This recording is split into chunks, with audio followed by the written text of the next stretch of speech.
सुप्रभात बच्चों, मैं पीयूष शर्मा।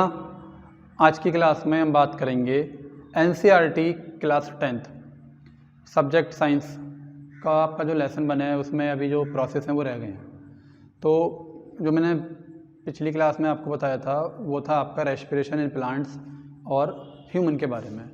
आज जो हम प्रोसेस की बात करेंगे वो है हमारा एक्सक्रीशन। इसको हिंदी में बोलते हैं उत्सर्जन तंत्र। क्या बोलते हैं बच्चों? उत्सर्जन तंत्र।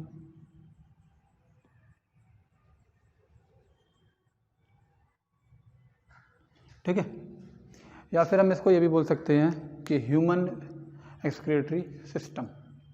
तो ये जो एक्सक्रीशन सिस्टम है इसमें क्या होता है, मतलब ये हमारी बॉडी में क्यों है या क्या प्रोसेस होता है इसके इंटरनल में।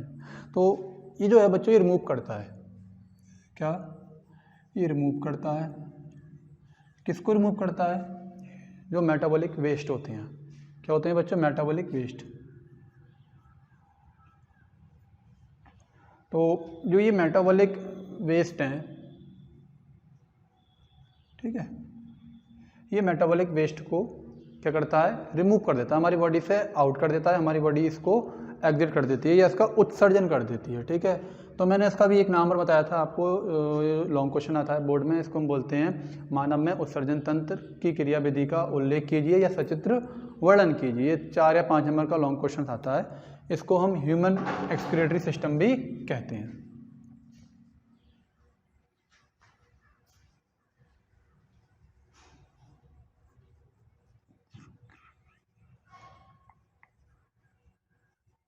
ह्यूमन एक्सक्रीटरी सिस्टम भी कहते हैं। ठीक है बच्चों, अब ये ह्यूमन एक्सक्रीटरी सिस्टम है, इसमें मैंने इसको पार्ट में डिवाइड किया है और डिवाइड करने के साथ साथ इसका जो डायग्राम है इसमें सबसे पहले जो मेन वर्किंग होती है बच्चों वो किडनी, उसके बाद फिर आपका यूरिटर, फिर यूरिनरी ब्लैडर और सबसे बाद में क्या होता है? यूरिथेरा। तो सबसे पहले हम इसका डायग्राम देख लेते हैं कि जो किडनीज जो हैं हमारी बॉडी में वो किस तरीके से इनका स्ट्रक्चर है। ठीक है,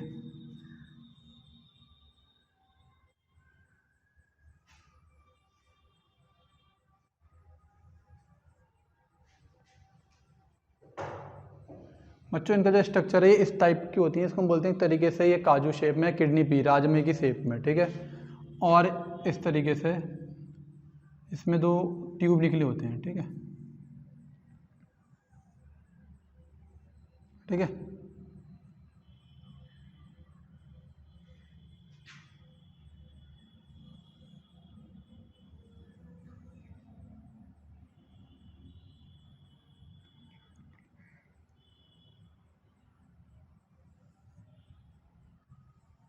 ठीक है। और ये जो ट्यूब होते हैं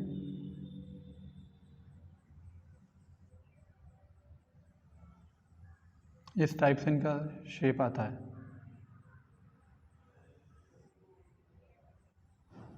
ठीक है, अब इसके बाद जो मैंने आपको नीचे बताया था ये होता है इसका यूरिनरी ब्लैडर।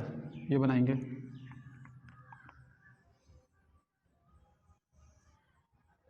ये यूरिनरी ब्लैडर है और नीचे होता है यूरिथेरा। अब हम इनके नंबरिंग कर देते हैं। सबसे पहले ये किडनी है बच्चों,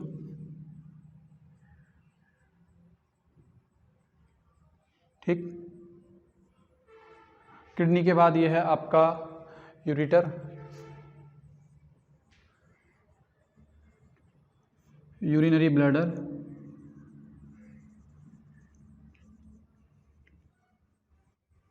यूरिनरी ब्लैडर और इसके बाद आता है हमारा यूरिथेरा।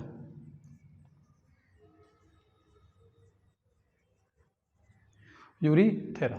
तो ये जो सिस्टम है पूरा एक्सक्रीटरी सिस्टम्स, ये सबसे पहले किडनी, फिर यूरिटर और फिर यूरिनरी ब्लैडर और यूरिथेरा से पास होने के बाद ही पूरा कंप्लीट हो पाता है। अब बात करते हैं कि सबसे पहले इसमें क्या क्या है। सबसे पहले मैं आपको बता दूं, मैं किडनी की बात करता हूँ। तो ये जो किडनी है मैं यहाँ लिखूँगा नंबर 1 पे किडनी। ठीक बच्चों, ये पेयर्स में होती हैं। पेयर का मतलब जोड़े में होती हैं, 2 होती हैं हमारी बॉडी में। ये पेयर्स में रिप्रेजेंट होती है हमारी बॉडी में। ठीक। अब इसके बाद फिर है यूरेटर। जो यूरेटर होता है ये भी पेयर्स में होते हैं, आपको डायग्राम में दिख गया होगा, ये भी और ये भी, ये दोनों क्या हमारे पेयर में होते हैं। अब आया यूरिनर ब्लैडर। यूरिनर ब्लैडर, ये जो यूरिनरी ब्लैडर है ये क्या करता है, ये बच्चों यूराइन को स्टोर करता है। किसको करता है? यूराइन को स्टोर करता है, स्टोर करता है।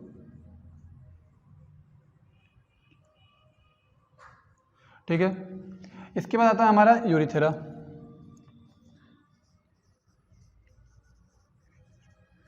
इसकी क्या वर्किंग है हमारी बॉडी में बच्चों? ये इसकी ये वर्किंग है कि हमारी बॉडी में जो वेस्ट है, वेस्ट और यूरिन को बाहर एग्जिट करता है। मेटाबॉलिक वेस्ट जो मैंने आपको पहले बता दिया, प्लस यूरिन को आउट करता है, एग्जिट करता है, बाहर निकालता है।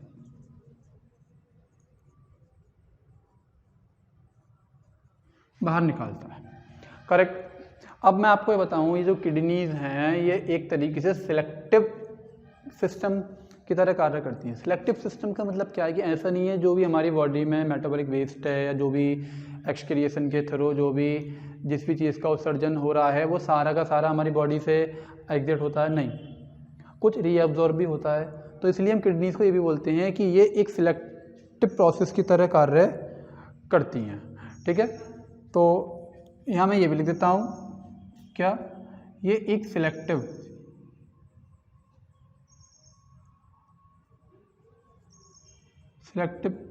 प्रोसेस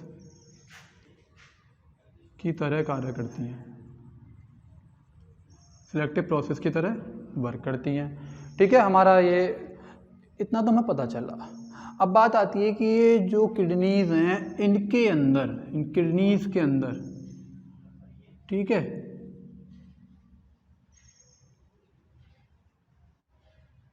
ये मैं स्ट्रक्चर बना रहा हूँ, ये इसमें भी होता है, इसमें भी, लेफ्ट राइट दोनों किडनीज में होता है।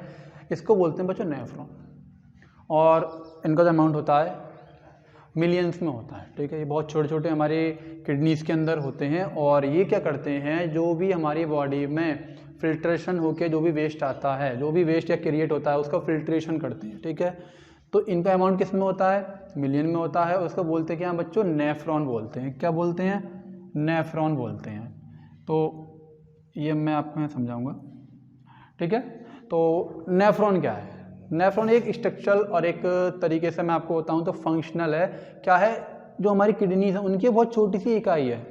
इकाई का मतलब क्या? जैसे हम बोल देते हैं कि समय का जो मानक मात्रक है वो भी एक यूनिट सी है, वो क्या सबसे छोटा? सेकंड्स है। ऐसे ही जो किडनीज में जो फिल्ट्रेशन का जो वर्क है वो किसके थ्रू होता है? वो नेफ्रॉन के थ्रू होता है। किसके थ्रू होता है बच्चों? नेफ्रॉन। ठीक, और इनकी जो संख्या होती है, जो इनका अमाउंट है, ये मिलियन में होता है। ये बहुत छोटे छोटे रूप में हमारे किडनीज के अंदर रिप्रेजेंट होती हैं। ठीक है, अब किस तरीके से हमारी बॉडी में जो ब्लड है उसका सर्कुलेशन है और जो ब्लड है उसका फिल्ट्रेशन है, फिल्ट्रेशन के बाद ये किस तरीके से यूराइन क्रिएट होता है।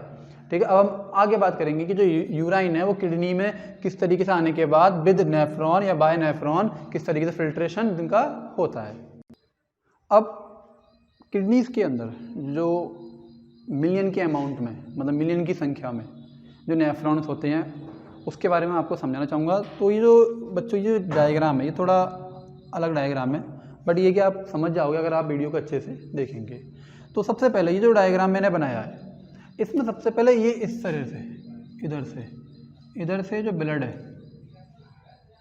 ठीक है, इस तरीके से मूव करता हुआ, तो इधर से ब्लड, कौन सा ब्लड? इम्प्योर ब्लड, ये ट्रांसफर होता है, करेक्ट। उसके बाद इधर से ये है, ये इधर से प्योर ब्लड। आउट होता है। ठीक है, इस तरीके से जाता है ये, और एक सर्किल के आकार की तरह से। ठीक है, ये एक तरीके से फिल्ट्रेशन होकर इसका ये कंप्लीट होता है। अब इसके बाद इसको हम बोलते हैं, इस वाले पार्ट को एफरेंट, इसको बोलते हैं इफरेंट। करेक्ट। अब इस तरीके से हमारा ब्लड का जो फिल्ट्रेशन है वो तो हो गया, लेकिन इसके बाद ये जो पार्ट है इसका, ये वाला पार्ट, इसको हम बोलते हैं पीसीटी। अब पीसीटी और इस वाले को बोलते हैं, इस वाले पार्ट को बोलते हैं पीसीटी और इस वाले पार्ट को हम बोलते हैं डीसीटी। इसकी फुल फॉर्म भी मैं आपको बताऊंगा। इसकी फुल फॉर्म है प्रॉक्सिमल और है आपका कॉन्टिमल ट्यूब, प्रॉक्सिमल कॉन्टिमल ट्यूब। और ये जो आपका डीसीटी, इसका है डिस्टल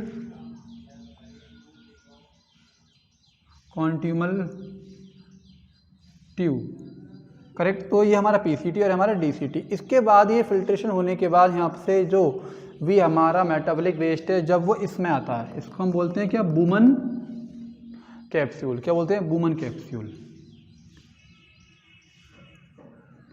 औरत वाला वुमेन नहीं है, वुमेन कैप्सूल। ठीक है, ये हमारा क्या है, ये वुमेन कैप्सूल है।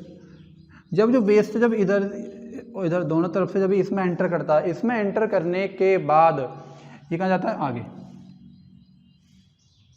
ये फिल्ट्रेशन होता हुआ, और इसके अंदर जितने भी हमारी बॉडी में जो वेस्ट हैं वो सारे कलेक्ट होते जाते हैं। और फिर वो कलेक्ट होने के बाद कहाँ एक जगह इकट्ठा होते हैं, जिसको बोलते हैं कलेक्टिंग डक्ट। अब कहने को तो ये नेफ्रॉन तो यहाँ तक होता है इसका स्ट्रक्चर, लेकिन ये जो पार्ट है, अगला पार्ट, इसको मैंने कनेक्ट करके क्यों दिखाया, क्योंकि इसके बाद ही आगे हमारा प्रोसेस जो है वो स्टार्ट होगा। इसको हम बोलते हैं क्या, कलेक्टिंग डक्ट।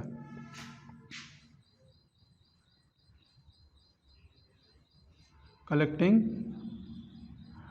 डक्ट। ठीक है, तो ये हो गया हमारा कलेक्टिंग डक्ट। तो जितना भी हमारे यहाँ जो ब्लड था, ब्लड के अलावा जो भी हमारे बॉडी में जो भी फूड को डाइजेस्ट करने के बाद जो भी मटेरियल बचते हैं, जो मेटाबॉलिक वेस्ट बचते हैं, उनका इस तरीके से फिल्ट्रेशन होता है। ठीक है, फिल्ट्रेशन होने के बाद जो भी हम अपने फुल डे में पानी पीते हैं, मतलब 5 से 6 लीटर 6 से 7 लीटर जो पानी पीते हैं, उसमें से जो भी चीज़ें हैं, जो वेस्ट हैं, वो इस तरीके से यहाँ पे फिल्ट्रेशन होकर कलेक्टिंग डक्ट तक आ जाती हैं। अब कलेक्टिंग डक्ट तक आने के बाद अब क्या होता है, अब आगे ये जो है, ये 3 स्टेप हैं इसके, मैं आपको बता रहा हूँ। नंबर 1 स्टेप हमारा अल्ट्रा फिल्ट्रेशन। क्या है हमारा, अल्ट्रा फिल्ट्रेशन। ठीक है, तो मैं एक एक करके बात करूंगा कि अल्ट्रा फिल्ट्रेशन क्या होता है, और इसके बाद हम और भी बताएंगे अभी आपको आगे। अब जो मैंने आपको बताया था अल्ट्रा फिल्ट्रेशन में क्या होता है, ये बच्चों, ये जो पार्ट है यहाँ तक का, ये पीसीटी तक का जो पार्ट है, ये वाला, ये पूरा पार्ट अल्ट्रा फिल्ट्रेशन में आता है। ठीक है, अब अल्ट्रा फिल्ट्रेशन में होता क्या है कि ये जो जिस तरीके से हार्ट हमारा ब्लड को पंप कर रहा है, ठीक है, एज ए प्रेशराइज। ठीक है, ब्लड को पंप करने के बाद इसका जो फ्लो है वो कैसा है, प्रेशराइज फ्लो होता है। तो जैसे ही प्रेशराइज फ्लो होता है, तो इधर से मैंने बताया था आपको, इम्प्योर ब्लड इधर से एंटर करता है, उधर पे प्योर ब्लड एग्जिट हो जाता है। तो जब ये पीसीटी के थ्रू आता है, नीचे आने के बाद नेफ्रॉन से लेकर कलेक्टिंग डक्ट तक जब ये जाता है, तो जाने के बाद क्या होता है कि हमारे पूरे दिन में, मैं ये बता दूँ, एक बात ध्यान में आई है, मेरे नोट में है, बता देता हूँ मैं आपको, कि कम से कम एक दिन में 1.5 लीटर यूरिन बनता है। कितना, 1.5 लीटर यूरिन जो है वो बनता है। और कितना हम एक तरीके से जो फिल्ट्रेशन है, अगर मैंने आपको शुरू में बताया था कि अगर फुल कंप्लीटली फिल्ट्रेशन हो जाए तो हमारी बॉडी में पानी कमी हो जाएगी।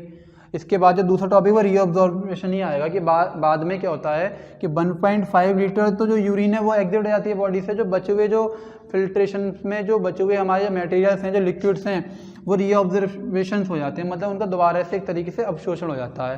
नहीं, कम से कम कितना, वो एक दिन में बनता है 180 लीटर कंप्लीटली। अगर ये एक तरीके से हमारी बॉडी से आउट हो जाए तो हमारी बॉडी में पानी की कमी होगी, तो उसके हम लिखेंगे 180 लीटर फिल्ट्रेट होता है। कहाँ से, इस पूरे यहाँ तक, पीसीटी तक।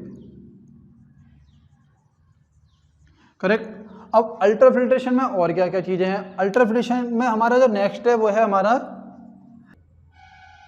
अब हमारा ये जो है ये हमारा रीएब्जॉर्बेशन। अब इसमें जो मैंने ये बताया था आपको, इसमें ये पॉइंट जो था ये 1.8 लीटर फिल्ट्रेट था, ये इसमें पॉइंट वो लगाना रह गया था। अब हमारा जो नेक्स्ट है वो है रीएब्जॉर्प्शन। तो मैंने जो अभी बताया था कि हमारी बॉडी में जो भी मेटाबॉलिक वेस्ट बनते हैं वो कम्प्लीटली फिल्टर्ड नहीं होते। उसमें से क्या क्या बचता है बच्चों, इसमें हमारा ग्लूकोज, ठीक है, और प्लस अमीनो एसिड, और हमारा बच्चों अमीनो एसिड, ये दो हमारे बॉडी में, ये ग्लूकोज और अमीनो एसिड ऐसे प्रोडक्ट्स होते हैं जिनका फिल्ट्रेशन या फिल्ट्रेट नहीं होता, फिल्ट्रेट नहीं होता। अब ये तो हमारा हो गया बच्चों रीअब्जॉर्बेशन। अब आगे हमारा ट्यूबुलर सेक्रेशन, जो थर्ड है वो है हमारा ट्यूबुलर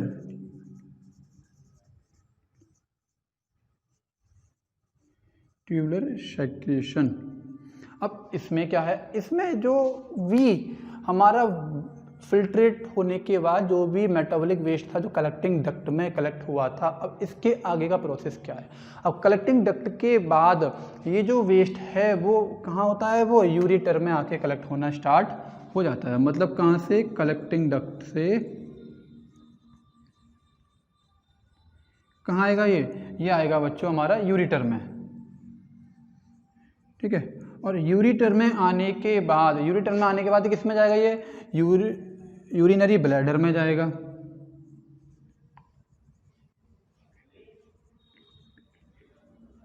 अब यूरिनरी ब्लैडर में क्या होता है, यूरिनरी ब्लैडर में कलेक्ट होता रहता है। होने के बाद इसको जो वॉल्यूम है वो इंक्रीज होता रहता है। वॉल्यूम जब इंक्रीज होता है तो ये मसल से कांटेक्ट करता है, ठीक है। जो हमारी मांसपेशियां होती हैं उससे ये कांटेक्ट करता है, और कांटेक्ट करने के बाद ये क्या करता है, ये हमारे ब्रेन को स्टिमुलेट करता है, क्योंकि ब्रेन को रिमाइंड कराता है। रिमाइंड करने के बाद जब ये हमारा यूरिनरी ब्लैडर एक तरीके से इसका वॉल्यूम इंक्रीज होगा, इंक्रीज होने के बाद अभी क्या होगा, ये हल्के हल्के धीरे धीरे कहाँ आएगा, ये यूरिथ्रा, किसमें, यूरिथ्रा में आने के बाद ये हमारी बॉडी से आउट हो जाएगा, या हमारी बॉडी से एग्जिट हो जाएगा। और एग्जिट होने के बाद जो फाइनली जो है यूरिन है, जो एक तरीके से हमारी बॉडी का मेटाबॉलिक वेस्ट था वो बाहर का क्या हो जाएगा, उसका बच्चों एग्जिट हो जाएगा, ये हमारी बॉडी से बाहर निकल जाएगा। तो ये जो मैंने भी आपको बताया था, ये मैंने बच्चों बताया था कि एक्सक्रिएशंस के बारे में बताया था और ह्यूमन एक्सक्रीटरी सिस्टम्स के बारे में बताया था। इसमें क्या था, इसमें जो हमारी किडनीज थी उनके अंदर नेफ्रॉन थे, वो क्या करते हैं, वो जो हमारी बॉडी में जो भी फिल्ट्रेट जो भी मटेरियल है उनको फिल्ट्रेशन करते हैं, उनका फिल्ट्रेट करते हैं। फिल्ट्रेट करने के बाद ये कहाँ जाता है, ये कलेक्टिंग डक्ट में जाता है। और कलेक्टिंग डक्ट में जाने के बाद जो हमारा ट्यूबुलर सेक्रेशंस वाला पार्ट था, इसमें से कहाँ जाता है, यूरेटर में। यूरेटर के बाद यूरिनरी ब्लैडर में। यूरिनरी ब्लैडर के बाद कहाँ आता है, ये यूरिनरी ब्लैडर में आने के बाद इसका जो वॉल्यूम है इंक्रीज होता रहता है, क्योंकि जो भी मेटाबॉलिक वेस्ट आ रहा है वो कलेक्ट हो रहा है। अब कलेक्ट होने के बाद ये क्या करता है, ये हमारे ब्रेन को क्या करता है, स्टिमुलेट करता है। मतलब कि एक तरीके से क्या है कि जो भी हमारी बॉडी है वो फुल किससे कंट्रोल है, ब्रेन से कंट्रोल है। उसके बाद क्या होता है, जब ये कम्प्लीटली फुल हो जाता है, फुल होने के बाद ये हल्के हल्के फिर ये यूरिथ्रा में आने के बाद हमारी बॉडी से एग्जिट हो जाता है। तो ये जो टॉपिक था ये था हमारा एक्सक्रीटरी सिस्टम। अब हम इसमें बात करेंगे कि एक तरीके से कि ट्रांसपोर्टेशन क्या होता है, इस टॉपिक के बारे में बात करेंगे। अब हमारा नेक्स्ट टॉपिक, इसको हम बोलते हैं ट्रांसपोर्टेशन, मतलब परिवहन। हमारी बॉडी में किस किस प्रोडक्ट्स का या किस पदार्थ का ट्रांसपोर्टेशन होता है। अगर मैं ह्यूमन की बात करूं तो ह्यूमन में बच्चों ऑर्गन्स होते हैं। इसमें जो ऑर्गन होते हैं वो कौन कौन से ऑर्गन हेल्प करते हैं, हार्ट, ब्लड, जो हमारे बी सेल्स हैं ये भी इस तरीके से। और प्लांट की अगर हम बात करें तो प्लांट में जो ट्रांसपोर्टेशन होता है बच्चों वो होता है वाटर का और फूड का। मतलब कि किस तरीके से जो पेड़ हमारा लगा हुआ है, जो पेड़ हमने लगाया है, उसमें किस तरीके से जो पत्तियां भोजन बनाती हैं, ठीक है, जो फूड क्रिएट करती हैं, वो किस तरीके से पूरे पेड़ में ट्रांसपोर्ट होता है। या जो जड़ों में हम पानी डालते हैं पौधों को, मतलब वाटर, उसका किस तरीके से जड़ों द्वारा या तनों द्वारा ट्रांसपोर्टेशन ऊपर लीव्स तक जाता। इसकी आज हम बात करेंगे। तो ट्रांसपोर्टेशन में का जो मतलब है वो है बच्चों मूवमेंट। किसका मूवमेंट, जो सबस्टेंस हैं। अगर यहाँ पे मैं बात करूँगा ट्रांसपोर्टेशन इन प्लांट, ठीक है, मतलब पेड़ पौधों में किस तरीके से परिवहन होता है। तो सबसे पहले इसके बारे में मैं लिख दूं कि मूवमेंट, इसकी definition of the substance, correct. तो ये मतलब कि एक तरीके से अगर मैं आपको बोलूं कि मैंने एक तरीके से एक सब्सटेंस मेरे पास ही है, एक सब्सटेंस ही है, तो इस तरीके से उसका मतलब एक तरीके से ट्रांसपोर्ट हो गया। मतलब कि जो भी हम जल या वाटर जो भी हम पेड़ों को देते हैं, लगाते हैं, वो किस तरीके से जड़ों द्वारा या मिट्टी के द्वारा पेड़ों की शाखाओं तक या पेड़ों की पत्तियों तक पहुंचता है। और ह्यूमन में मैंने आपको बताया था, ह्यूमन में इस ट्रांसपोर्टेशन सिस्टम्स में कौन कौन से ऑर्गन होते हैं, हमारा हार्ट होता है, ठीक है, और ब्लड्स होता है, ठीक है। ये वो जब उसकी बात करेंगे तो उसके बारे में हम आपको बताएंगे। अब जिस तरीके से पौधे हैं, पौधे जब अपना भोजन बनाते हैं तो उसमें सबसे पहले CO2 और CO2 के साथ साथ हमारा आता है वाटर, ठीक है। और जब ये फूड प्रिपेयर करते हैं तो क्या बनाते हैं बच्चों, ग्लूकोज बनाते हैं, ठीक है। इसको हम ग्लूकोज भी बोल सकते हैं या कार्बोहाइड्रेट भी बोल सकते हैं, करेक्ट।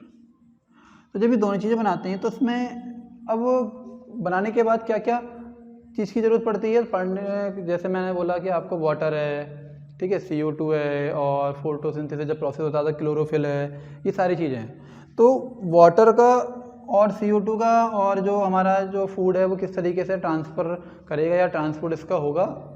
तो अब देखते हैं कि मैंने क्या बोला, बात करूँ वाटर की, ठीक है, ठीक है। ये एब्जॉर्ब है किसके थ्रू, सॉइल के थ्रू, ठीक है। अब पेड़ है वो लगा हुआ है, ठीक है। अब ये किस तरीके से रूट के साथ, मतलब पेड़ों की जड़ों के साथ एब्जॉर्ब होकर और पेड़ के और प्लांट्स के पूरे पार्ट्स में कैसे ये आगे परिवहन करेगा या फिर ट्रांसपोर्टेशन करेगा। अब मैं बताऊं तो जो हमारे प्लांट्स होते हैं उसमें बच्चों 2 टाइप्स के, जाइलम और फ्लोएम, जाइलम और फ्लोएम, ठीक है, ये जो हैं।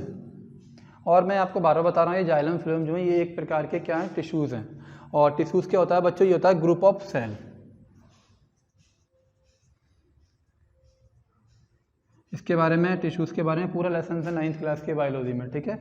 तो अब ये जो हमारे हैं टिश्यूज़ दोनों, तो जाइलम है वो किसका ट्रांसपोर्टेशन करता है और जो फ्लोएम है वो किसका ट्रांसपोर्टेशन करता है। तो मैं आपको बता दूं, जाइलम तो करता है बच्चों वाटर और मिनरल्स का,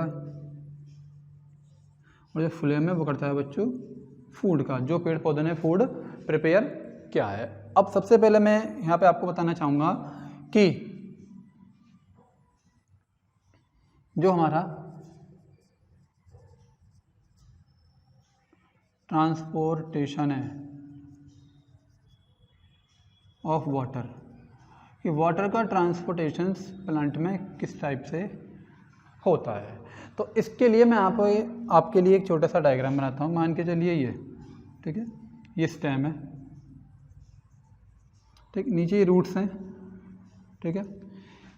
तो ये जो रूट्स होती हैं इसमें बहुत ही छोटे छोटे क्या होते हैं, रूट हेयर्स, क्या होते हैं बच्चों, रूट हेयर्स होते हैं, करेक्ट। ये रूट हेयर्स, ये मैं यहाँ पे आपको बना के दिखा देता हूँ, एक सेल्स, ये सॉइल पार्टिकल है, ठीक है। आप पेड़ को पानी दे रहे हो, वाटर दे रहे हो, ठीक है, करेंगे इससे कांटेक्ट करके रूट हेयर्स ये सॉइल में से वाटर को एब्जॉर्ब कर लेंगे, क्या कर लेंगे, एब्जॉर्ब कर लेंगे। किसको एब्जॉर्ब कर लेंगे, वाटर को एब्जॉर्ब कर लेंगे। और एब्जॉर्ब करने के बाद अब है क्या, यहाँ से एब्जॉर्ब करा तो जो वाटर है H2O, इसकी जो कंसंट्रेशन है वो अब यहाँ से कंसंट्रेशन हुआ है वाटर का, इधर से इधर को एब्जॉर्ब हुआ है। तो जो सॉइल है, सॉइल में जो वाटर कंसंट्रेशन है वो तो घटेगी, ठीक है। और जो हमारा स्टेम्स है, सॉरी जो हमारी रूट्स हैं, रूट्स हेयर्स हैं, उसमें जो वाटर का जो कंसंट्रेशन है वो हाई होगा, वो बढ़ेगा। तो क्या होगा, सॉरी बच्चों, सॉइल में तो हाई है और जो हमारे रूट हेयर्स हैं उसमें लो है। अब जो इसका ट्रांसपोर्टेशन है वो हाई कंसंट्रेशन से लो कंसंट्रेशन की तरफ होगा। और ये जो हमारे रूट हेयर्स हैं इसी के थ्रू जो सॉइल में जो वाटर है वो एब्जॉर्ब होता चला जाएगा। ये जो मैंने आपको बताया था इसका ध्यान देना कि हाई कंसंट्रेशन की से लो कंसंट्रेशन की। और अब यहाँ पे क्या होता है, यहाँ पे बच्चों दो प्रेशर वर्क करते हैं। पहला जो प्रेशर है वो है हमारा रूट प्रेशर। क्या होता है मैंने आपको, रूट प्रेशर।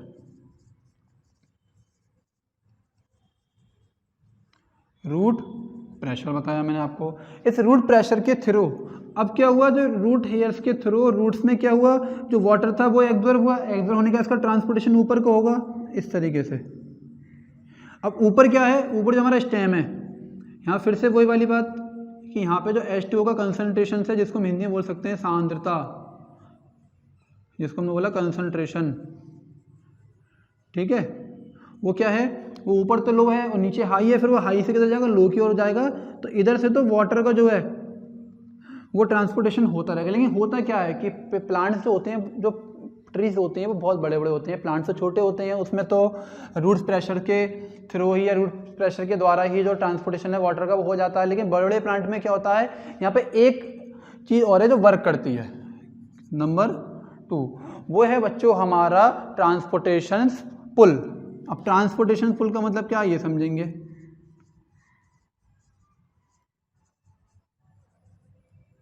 ट्रांसपोर्टेशन पुल मतलब क्या ऐसा धक्का है या क्या खिंचाव है जो इस वाटर को पूरे प्लांट के ऊपर तक, पत्तियों तक पहुंचा रहा है। ठीक है, तो इसमें क्या है, अब मैं यहाँ पे आपको इसको डिलीट कर दे रहा हूँ।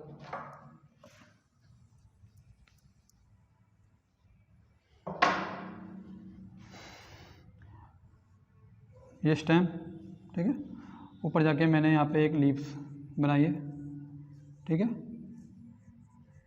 इसमें क्या होता है, होल्स, जिसको हम क्या बोलते हैं, स्टोमेटा, ठीक है। अब स्टोमेटा जो है, अब स्टोमेटा क्या वर्क है, स्टोमेटा, अब यहाँ पे क्या है, यहाँ तक हमें वाटर का एक तरीके ट्रांसपोर्टेशन करना है, तो हम क्या करेंगे, तो नीचे से मैंने क्या बताया था, जो बड़े बड़े पेड़ होते हैं उसमें किस तरीके से वाटर ऊपर तक पहुँचता है। अब पत्तियों का क्या वर्क है, पत्ती क्या करती हैं, जब अपना फूड बनाती हैं तो वाटर वेपर क्रिएट करती हैं। क्या करती हैं, वाटर वेपर क्रिएट करती है। वाटर वेपर क्रिएट करने के बाद इस यहाँ पे जो होता है, यहाँ पे पत्ती का जो टेम्परेचर होता है बच्चों, वो क्या होता है, एक तरीके से उसको समान बनाए रखती है। तो उसी के थ्रू अब यहाँ पे क्या था, यहाँ पे तो रूट प्रेशर वर्क कर रहा था। अगर कोई प्लांट छोटा है, बड़े प्लांटों में क्या होता है, रूट प्रेशर के साथ साथ ट्रांसपोर्टेशन पुल जो है वो भी वर्क करता है। और जब ट्रांसपोर्टेशन जो है पुल करता है तो उसके बाद क्या होता है कि यहाँ पे जो है इवेपोरेशन के थ्रू जो है वो वाटर जो है वो बाहर निकल जाता है, ठीक है। पहले तो वाटर जो है वो बाहर निकल जाएगा। अब बाहर निकलने के बाद क्या है, अभी आगे कैसे जो वाटर है वो आगे पेड़ की ऊंचाई तक कैसे पहुंचेगा। अब इसके लिए हम क्या करेंगे, इसके लिए जो ऊपर से जो वाटर वेपर हो रहा है तो वो तो एक तरीके से यहाँ पे तो कंसंट्रेशन लो है किसका, वाटर का, नीचे तो हाई कंसंट्रेशन चलता हुआ आ रहा है। तो इस तरीके से जैसे जैसे पत्ती अपना भोजन बनाती रहेंगी वैसे वैसे डे टाइम में क्यों इसकी स्पीड ज़्यादा तेज होती है, डे टाइम में क्यों कम टाइम लगता है, क्यों, क्योंकि डे टाइम में तो फोटोसिंथेसिस प्रोसेस होता है ना। और जब फोटोसिंथेसिस प्रोसेस होता है तो डे टाइम में जो वाटर का जो ट्रांसपोर्टेशन है वो जल्दी जल्दी होगा। और नाइट टाइम में, और मैं नाइट टाइम की बात करूं तो बच्चों नाइट टाइम में पहली बात तो फोटोसिंथेसिस नहीं होता, तो नो फोटोसिंथेसिस। और जब फोटोसिंथेसिस ही नहीं होगा तो रात के टाइम में जो वाटर है उसका ट्रांसपोर्टेशन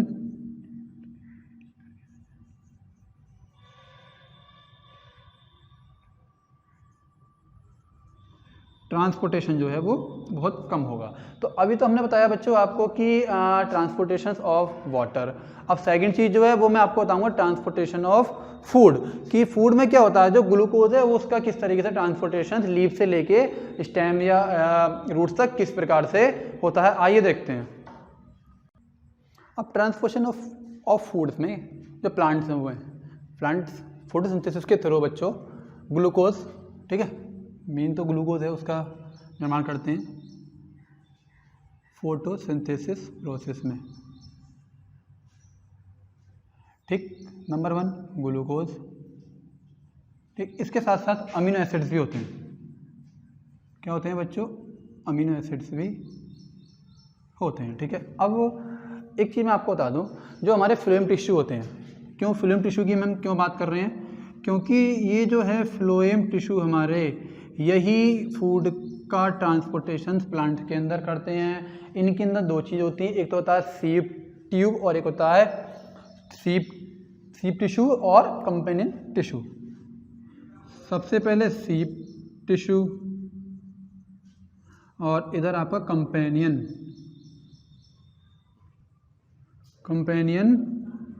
टिश्यू। तो सीप टिश्यूज का ही ज़्यादा से ज़्यादा काम होता है। ये सीप टिश्यूज होते हैं, ये ट्रांसलोकेशन मतलब, अब ट्रांसलोकेशन का मतलब क्या है कि जो हमारी लीव्स हैं, लीव्स को फूड फैक्ट्री बोलते हैं, वहीं ग्लूकोज का निर्माण होता है, वहीं पौधे के भोजन का निर्माण होता है। अब वहाँ से भोजन पेड़ के स्टेम्स, ब्रांचेस तक ट्रांसपोर्टेशन करना है या उसका एक तरीके से परिवहन करना है। अब किस तरीके से होगा? तो बच्चों जो लीफ है, लीफ, ठीक है, अब फोटोसिंथेसिस प्रोसेस तो हो रहा है, फोटोसिंथेसिस। अब फोटोसिंथेसिस प्रोसेस होने के बाद क्या बना बच्चों? फूड बना। ठीक है, अब ये जो फूड है, अब फूड वो किस में स्टोर हो रहा है? या तो फूड होगा बच्चों फ्रूट में स्टोर होगा, या फिर वो सीड में स्टोर होगा। अब स्टोर होने के बाद क्या होता है? स्टोर होने के बाद जो मैंने आपको बताया है, ये फ्लोएम टिश्यू ये इस टाइप का होता है, आप देखिएगा।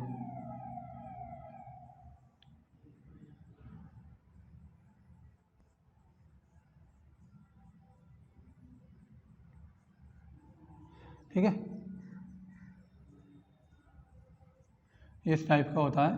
तो उसमें मैंने आपको दो चीज़ बताई थी, एक तो बताई थी आपको सीप ट्यूब टिश्यू और दूसरा कंपेनियन टिश्यू।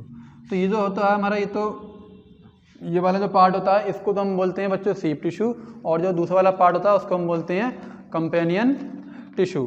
तो इसमें जो है इस तरीके से, ये वाला हमारा सीप टिश्यू हो गया और ये हमारा कंपेनियन टिश्यू।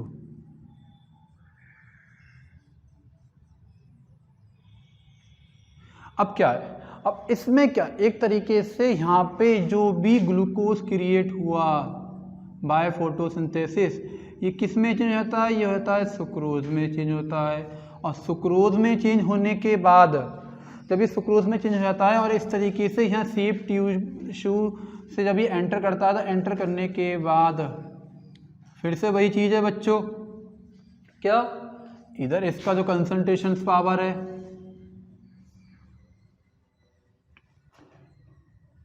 वो क्या है? उसका रेशियो ज़्यादा है, और नीचे जो कंसंट्रेशन पावर है वो क्या है बच्चों? लो है। तो सिंपल सी चीज़ है, जो लीव्स में जो ग्लूकोज का निर्माण हुआ है वो धीरे धीरे कहाँ आएगा? वो हाई कंसंट्रेशन से लो कंसंट्रेशन की तरफ आएगा। और इसके बाद क्या होता है? यहाँ पे नीचे क्या है? नीचे बच्चों वाटर भी है, और ये जो हमारा सुक्रोज है वो किस में मिक्स हो गया? वाटर में मिक्स हो गया। और मिक्स होने के बाद ये ऊपर से, मतलब पत्तियों से, ब्रांचेस से स्टेम में इस तरीके से नीचे की ओर आता रहता है। और इस हिसाब से ये जो हमारा आज का जो टॉपिक था ट्रांसपोर्टेशन इन प्लांट्स, इसमें एक तरीके से ट्रांसपोर्टेशन वाटर और फूड दोनों के बारे में मैंने आपको बता दिया। आई होप ये आपके समझ में आया होगा।